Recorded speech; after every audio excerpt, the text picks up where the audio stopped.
కేంద్రం నిధులపై చర్చకు సిద్ధమా? బీసీలకు ఇచ్చిన నిధులపైన చర్చకు నేను సిద్ధంగా ఉన్నా. కేంద్ర మంత్రి కిషన్ రెడ్డికి సీఎం రేవంత్ రెడ్డి సవాల్. ఇప్పుడు ఢిల్లీ నుంచి రావాల్సిన పైసలు అటు ఇటు అంతేనే లొలి పెడుతున్నాం. మరి బీసీలకు అందాల్సిన పైసలు దశాబ్దాల నుంచి అందుడే లేదా? కేవలం కేటాయింపులే, అమలు లేదు, ఖర్చు లేదు. రాష్ట్రం నుంచి కేంద్రానికి ఎంత వెళ్ళిందో ఎంత వచ్చిందో లెక్క తీద్దాం. ఎస్, బీసీల నుంచి రాష్ట్రానికి ఎంత పోయిందో ఆ లెక్క తీద్దాం, బీసీలకు ఎంత వచ్చిందో లెక్క తీద్దాం. గుజరాత్కు బుల్లెట్ ట్రైన్, మరి తెలంగాణకి ఏది? RRR సౌత్కు నిధులు ఏమైనాయి? రాష్ట్ర ప్రయోజనాల కోసం ఢిల్లీకి 99 సార్లైనా పోతా నిధులు ఇవ్వకుంటే అక్కడ ఆమరణ దీక్షకైనా రెడీ. ఒక్క నిధులు ఇవ్వకుంటేనే కాదు, బీసీ బిల్లు కోసం కూడా దీక్షకు రెడీ కావాలి, మీరు రెడీ కావాలి. శవాలు లేస్తే కేసీఆర్, కేటీఆర్, హరీష్కు పైశాచిక ఆనందం. ప్రభుత్వం నుంచి జీతం తీసుకుంటూ ఫామ్ హౌస్లో ఉండుడే కేసీఆర్ స్టేచరా? కేటీఆర్ ఓ పిచ్చోడు, ఆయన గురించి మాట్లాడడం అనవసరం. బీజేపీ నేత లెక్క మందకృష్ణ మాట్లాడితే ఊరుకోం.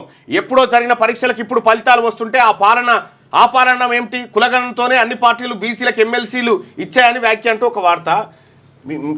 దానికి కూడా కాదు, బీసీ ఉద్యమానికి భయపడిచ్చారు. కానీ ఒక విషయం ఏంటంటే, ఇక్కడ సరే కిషన్ రెడ్డి గారిని మీరు సవాల్ ఇసురుతా ఉన్నారు కదా, నేను కూడా రేవంత్ రెడ్డి గారు మిమ్మల్ని అడుగుతా ఉన్నా. బీసీలకు ప్రతి బడ్జెట్లో 20,000 కోట్ల రూపాయలు పెడతామని మేనిఫెస్టోలో కాంగ్రెస్ పార్టీ పెట్టింది. పెట్టి ఫస్ట్ బడ్జెట్లో ఎంత కేటాయించినాం? 9,000 కోట్లు. 9,000 కోట్లు కేటాయించి ఖర్చు చేసింది ఎంత?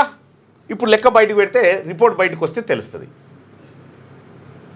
ఫస్ట్ బడ్జెట్లోనే బీసీలకు దోకా చేసి 10,000 కోట్ల రూపాయలు కేటాయింపులే లేవు. ఇంకా కేటాయిస్తే అది అలాగుండేది, కానీ కేటాయింపులే లేవు, అట్లా దోకా. మరి కేంద్రం నుంచి రావాల్సిన నిధుల మీద మీకున్నటువంటి ఆలోచన, బీసీలకు రావాల్సినటువంటి నిధుల మీద మాకెందుకు ఉండదు ఆలోచన? బీసీలకు ఏం చేసినావు లెక్క చెప్పు. బీసీలకు పోయిన బడ్జెట్లు ఏం చేసినావు? గుజరాత్కు బుల్లెట్ ట్రైన్, మరి తెలంగాణకి ఏది? మరి అటు ఫ్యూచర్ సిటీ అక్కడ చూపిస్తే డంప్ యార్డ్ ఇక్కడ పెడితే తెలంగాణలో, ఇదే హైదరాబాద్కు దమ్మాయిగుడి దగ్గర